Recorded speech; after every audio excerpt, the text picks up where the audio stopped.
আসসালামু আলাইকুম সবাইকে। আজকে আমি রান্না করে দেখাবো কচু দিয়ে চিংড়ি মাছ, সাথে থাকবে নারিকেলের দুধ।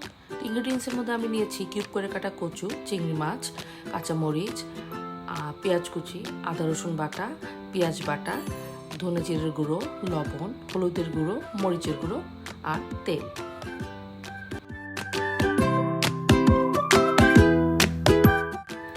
এবার কিউব করা কচুর মধ্যে আমি দিয়ে দিচ্ছি লবণ, সামান্য একটু হলুদ, সামান্য একটু মরিচের গুঁড়া। এরপরে মেখে নেব। মেখে নিয়ে আমি এগুলোকে তেলে ভেজে নেব।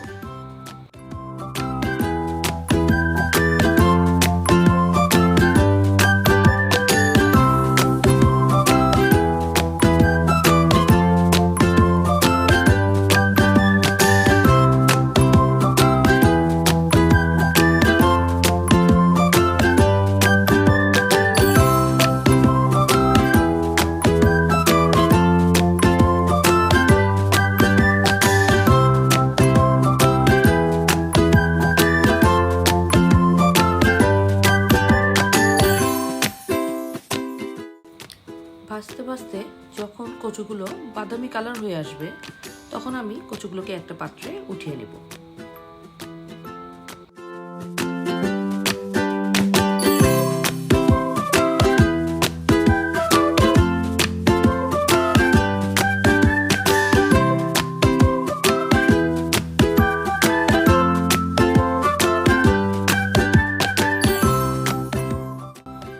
এবার সেম তেলে আমি চিংড়ি মাছগুলোকে দিয়ে দেবো একটু ভেজে নেবার জন্য।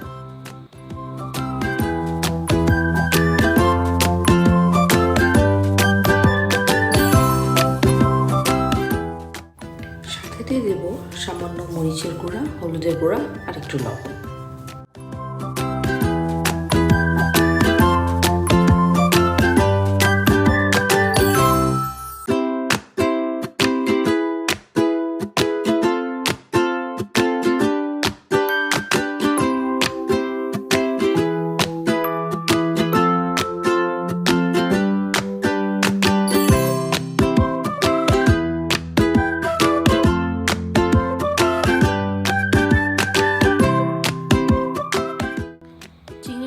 থেকে একটু পানি বের হয়েছিল, তো আমি এভাবে এটাকে আলাদা করে রেখে দেবো। এই পানিগুলোকে আমি পরে কাজে লাগাবো।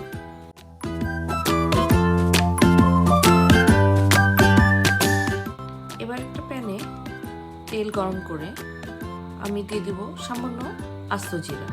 এটা অপশনাল, কেউ চাইলে দিতে পারে, কেউ পছন্দ না করলে নাও দিতে পারে। আমার ভালো লাগে, আমি দিলাম।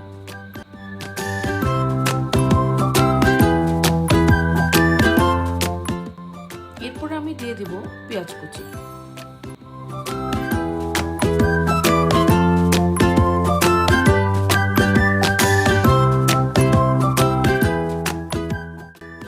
পেঁয়াজগুলো বাদামি কালার হয়ে আসলে আমি দিয়ে দিব এখানে 2 টেবিল চামচ পেঁয়াজ বাটা, 1 চা চামচ আদা বাটা, 1 চা চামচ রসুন বাটা। তারপরে এগুলোকে আমি ভালো করে কষিয়ে নেব। এবার আমি একে একে মরিচের গুঁড়ো, হলুদের গুঁড়ো, ধনে জিরার গুঁড়ো এবং স্বাদমতো লবণ দিয়ে দিব।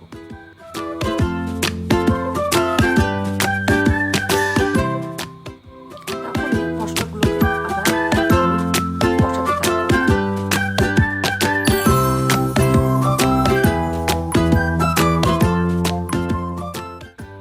এবার আমি চিংড়ি মাছ থেকে বের হওয়া পানিগুলো ঢেলে দেব। আবার কষিয়ে নেব এই পানি দিয়ে।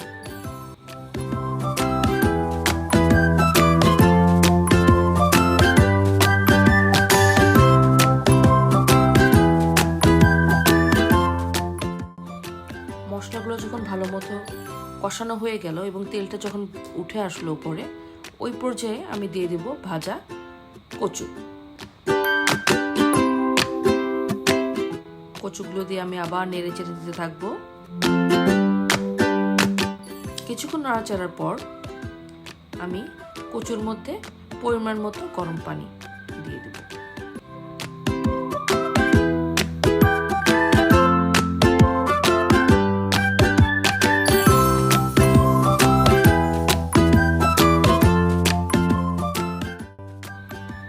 এবার একটু নাড়াচাড়া করে ঢেকে দেব সেদ্ধ হবার জন্য।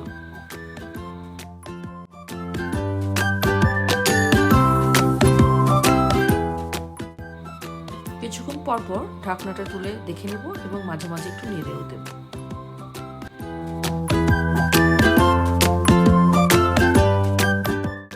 একটু চেক করে নেব কচুটা সেদ্ধ হলো কিনা। আমার কাছে মনে হলো কচুটা সেদ্ধ হয়ে গেছে। এরপর যে আমি চিংড়ি মাছগুলোকে অ্যাড করব, সাথে দিয়ে দেবো 2-3টে ফালি করা কাঁচামরিচ।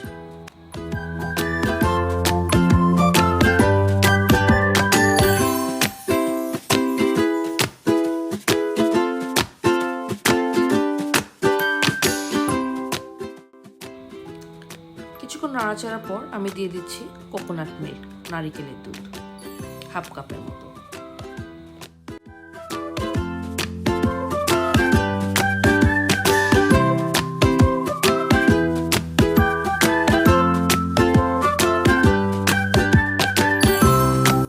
সবকিছু ভালো করে মিশিয়ে এবার আমি ঢাকনা দিয়ে ঢেকে রাখবো 7-8 মিনিটের জন্য, লো ফ্লেমে।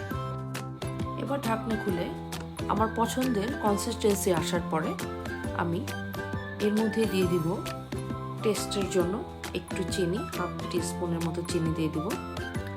আর দিয়ে দিব আমি ভাজা জিরের গুঁড়ো।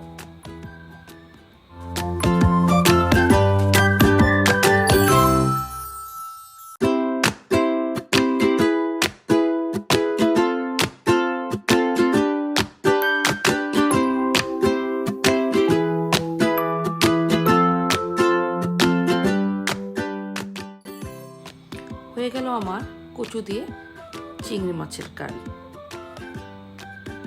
দেখতে কিন্তু অনেক লোভনীয় লাগছে, অবশ্যই ট্রাই করবেন।